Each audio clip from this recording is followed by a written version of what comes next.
यह कहानी एक राजा, उसकी प्रजा और अद्भुत सुंदरता वाली रानी केतकी की है। एक समय की बात है जब एक राजा था जिसकी प्रजा सुखी और संपन्न थी।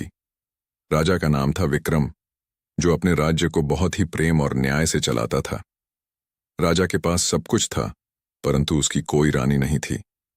राजा ने जीवन में बहुत बार सोचा कि उसे ऐसी रानी चाहिए जो न केवल सुंदर हो बल्कि बुद्धिमान और धर्मशील भी हो।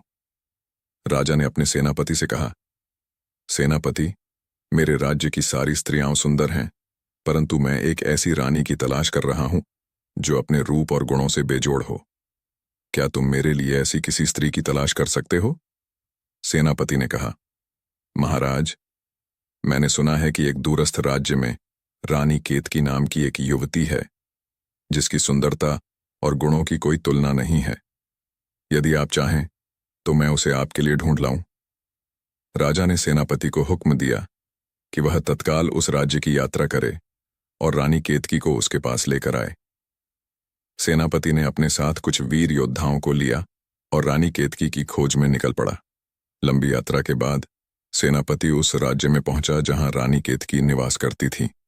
वह वहां के राजा से मिला और उसे अपनी बात समझाई।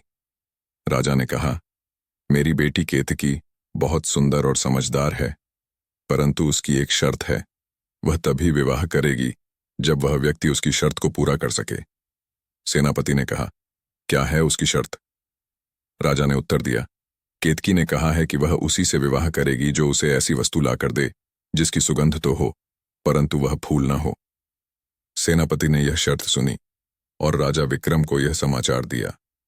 राजा ने बहुत सोच विचार किया, लेकिन उसे कोई उपाय नहीं सूझा। तब उसके राज्य के एक विद्वान ब्राह्मण ने उसे सुझाव दिया, महाराज, ऐसी वस्तु केवल आपके मन में ही हो सकती है। आपकी सच्ची प्रेम भावना ही वह सुगंध है जो रानी केतकी को लुभा सकती है। राजा विक्रम ने इस बात को समझा और अपनी प्रेम भावना के साथ रानी केतकी के सामने प्रकट हुआ। उसकी सच्ची भावनाओं ने रानी केतकी का हृदय जीत लिया और वह विवाह के लिए तैयार हो गई। इस प्रकार रानी केतकी और राजा विक्रम का विवाह हुआ और दोनों ने मिलकर राज्य को सुख और शांति से चलाया।